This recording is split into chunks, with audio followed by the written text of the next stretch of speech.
Hello everybody, hope you're doing okay. Now today I've got a bit of a shoe review. This is the adidas Terrex Speed Ultra. Now you might think Ultra is their ultimate shoe. Well, that is actually a Speed Ultra Pro, which is even lighter. But this seems to be the one that Tom Evans, the British ultra marathon runner, has had a big say in developing. And it seems to be his favourite shoe for racing.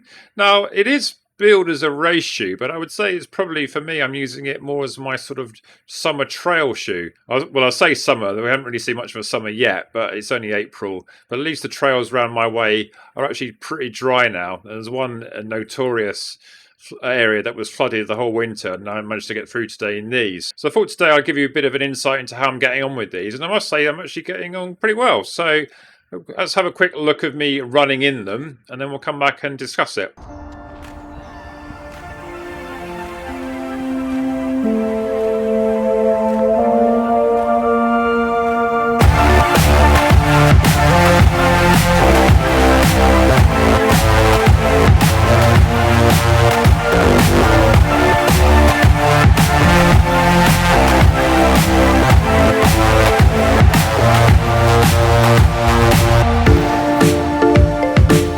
Okay, so the first thing of interest for me is that this is the first Adidas shoe I've probably ever had that is actually in a UK 13.5.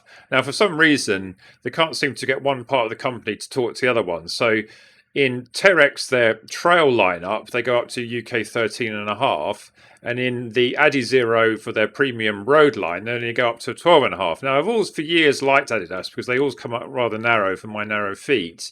But I've always felt that they've lacked a bit of room at the front. Now, having finally got my hands on a 13.5, I don't think I could be able to buy another Adidas road shoe again in a 12.5 because they just feel too small now.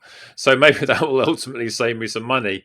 Speaking of which, these retail at 160 and there's 3 different colours. But I managed to find a 35% discount at the Running Heroes site. So I actually picked these up for £104. And I picked up the Speed Ultra Pros as well.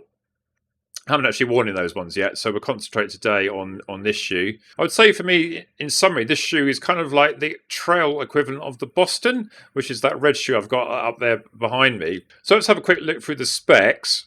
So you can see on the side there's a 240 figure, which I think is the nominal weight of the shoe, and presumably a UK 8 or a UK 9, something like that. For me, these come out at just over 320 grams, which isn't bad for me in a trail shoe, and that compares to about 290 in the Bostons. So it's only a bit heavier. The reason why these trail shoes are always heavier than normal road shoes is because of the reinforced tread. But if you compare this to, say, the Nike Trail 2 Gore-Tex that I reviewed a few months ago, this is so much lighter. This is best part 100 grams lighter, and it feels much more racy on foot. The downside of, unfortunately, it's not waterproof at all. So when I put my foot in a bit of a puddle a few weeks ago, I still got the stain on the other shoe. So if we start at the upper here, the upper is a very meshy material, rather thin see-through.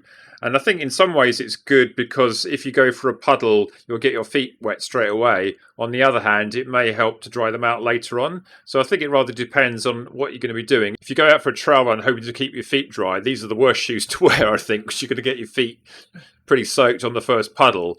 If you're in the sort of summer conditions where you just sort of get a bit of dampness through a bit of water and you want it to quickly rinse off, then I think these may be good. The upper, in fact, very reminds me of both the Adios Pro and the Adizero Pro, the Celamesh material. They're not sure if it's technically the same material, but it's definitely the same sort of thinny type stuff that you can put your hand through and see it, and very breathable. The lacing is quite traditional of an Adidas shoe. You've got plenty of eyelets and always gives a very good lockdown for my narrow feet. I would say that all Adidas shoes come up reasonably narrow, and I wouldn't say this is an exception, but you do see here that you've got these extra eyelets here on both sides, which you also saw on the Adios Pro and the Adizero Pro. So I think if you had wider feet, you might be able to experiment by using these ones. And I must say I haven't pulled these ones in as much as I have on other shoes, but it's pretty typical for the adizero line that I've got, the Boston there behind. I'll have a closer look at the fit in a minute. People who are fans of a gusseted tongue will be pleased to hear that we have got a gusseted tongue here. And you can see that, but that's all one piece. So it's quite a good lockdown. The laces are reasonably long. Obviously, my narrow feet, they probably tend to come up longer than most. I mean, I tend to double knot this and tie the ends off. So certainly not the shortest laces I've ever had, and certainly not the longest. So about right, I would say. Moving down to the heel cup, there's not much there really, bit of a racing one, quite similar to what we're seeing in the adizero Pro and the Adios Pro. I think the days of a structured heel seem to be gone to save weight. I certainly haven't any problems with the Achilles tab rubbing on my Achilles, so that's good because I've suffered for years of Achilles problems, so it's the last thing I want to have in a shoe, so no worries there, that's good. So if we look at the midsole, it's quite now common in Adidas shoes to have this combination of boost in the heel and light strike as an overlay at the back and towards the front. Now this shoe has got an 8mm drop, and they even say on the side of the shoe there what it is, with a stack height there of 1927. So an 8mm drop and 2.5mm lugs. Now I do find out on the trails in the road that it's definitely kind of a low to the ground feeling in this shoe. I think the light strike material, that's all you've got in the forefoot, and I tend to be more of a forefoot striker, and I can often tell which way I'm landing, because if I'm going downhill you tend to sort of rock back a bit, but maybe a bit of braking. I can feel that boost at the back. When I'm just going along normally, I sort of feel more of the light strike here, and definitely sort of feel much more low to the ground, which is kind of fine on a trail because obviously the trail's cushioning you. I do notice if it's quite a hard ground, I'm feeling the ground quite a lot, and maybe it's not an ideal sensation. I think sometimes I want a bit more cushioning, but I think this is billed as sort of like a long distance race shoe. And looking at my Strava, I've worn these now 6 times over 50 miles, and I've only once not run for an hour, with the longest run of 13 miles. And some paces ranging from just under 7-minute mile pace when I was sort of going for it to sort of like an 8:30 slow plod through the trail. So I think it definitely works better when you're going faster. You also have to think in these reviews, well, what actually is faster? Well, faster for me is definitely sort of going towards a low 7-minute mile pace, especially on a trail. If I'm going on a trail sort of sub-7 pace, I feel I'm going really fast. But certainly, I think when I went faster, I sort of getting more up on my toes, and I wasn't sort of noticing the fact that I didn't have so much cushioning on there.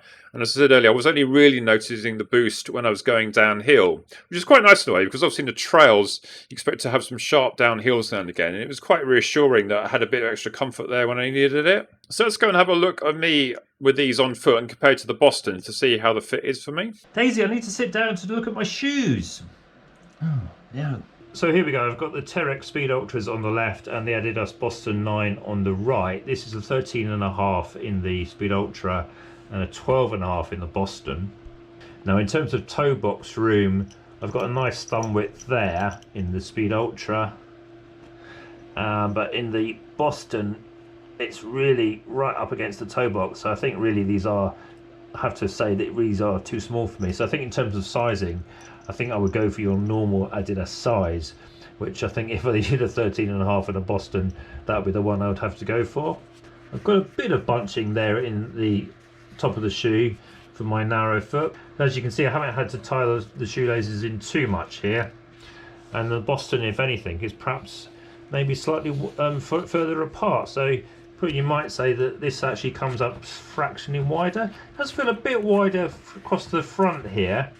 And there's plenty of room for my toes. I'm not actually feeling that's pressing down the toes, whereas in the Bostons, then you might say because they're perhaps slightly too small, but my big toe is there right up against the material and it's quite shallow. But otherwise I think you can see quite a lot of similarities between the shoes. I mean, the number of eyelets is sort of fairly similar, and the tongue is even quite similar in a way as well. Just don't have the extra eyelets in the Speed Ultra in the Boston 9, so that's one plus point.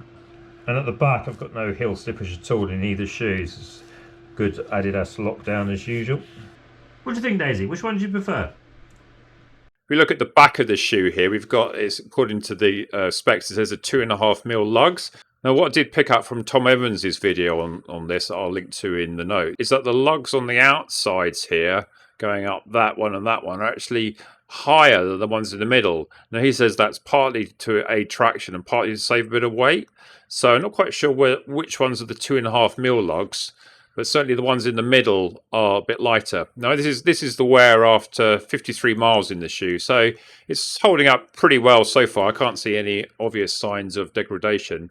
And quite a lot of shoes I have wear here when I sort of toe off. I'm not really seeing that much at all, so it's good. In terms of the bendy, it's quite bendy at the front, so it's not like a nice toe off, and it's quite sort of rigid here through the middle. I think that must be the the torsion system that is quite common in Adidas shoes. So what is this shoe best for? Well, I think, to be honest, it's probably best as a sort of a fast sort of tempo type off-road shoe that you could use for off-road racing as well if you were so inclined. I think it's a bit heavy for me to be my best trail shoe for racing. I think if I was dry, I might be looking to sort of wear a road racing flat. But certainly for training, this one is good. I mean, as I said earlier, it's taken me on a 13-mile sort of long Sunday run where I picked up the pace through to today where I was going a bit easier, or like 8-minute miles up to 8:30s.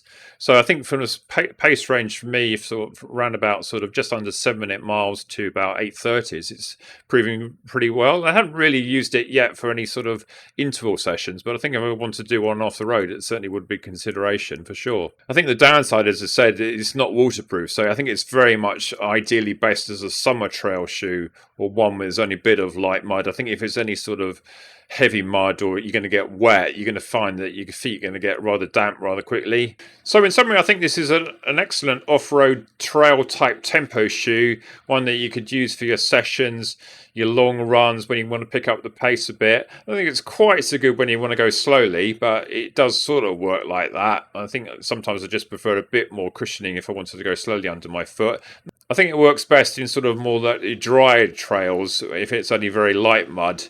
I think if it's very muddy or very wet, I think this would be the wrong type of shoe. I think you just get your feet wet straight away and you'll be having a bit of a miserable experience. But certainly as a lightweight summer shoe, I think it'd be great. And I'll be continuing to use it on days where I want to get out on the trails, have a bit of fun. As a bit of a sneak preview, here is the Terrex Speed Pro that I also bought at the same time. And I haven't actually worn these yet. The big difference here that it's only a 4mm drop and it's a lot lighter, even though it says they're 190 grams for a nominal UK8, I presume. These are only about 270 grams in my size. So these are only a bit heavier than the next percent in a trail shoe. There's no boost in this at all. This is all a light strike material and it's only 4mm drop. So certainly a bit of a scary shoe, I think, and certainly one that I don't think I'll be taking out for my easy runs. I think this may be a shoe that I might want to take out for some fast running and not probably running too far, but we'll have to see when I try it. So going back to this Terrex Speed Ultra, definitely a shoe that I think is worth checking out if you're into trail running and want a fairly light one. I think it beats the Nike offerings hands down in terms of an actual performance shoe. I don't think Nike have ever really got to the grips of actually having a trail shoe that doesn't weigh a ton. But anyway, I do like some of my Nike shoes. I've even got a Nike top on, so I'm not loyal to any particular brand, but whatever shoe works. So I hope you found this interesting then, and like and subscribe and all that, and look forward to seeing you in the next one then. Bye!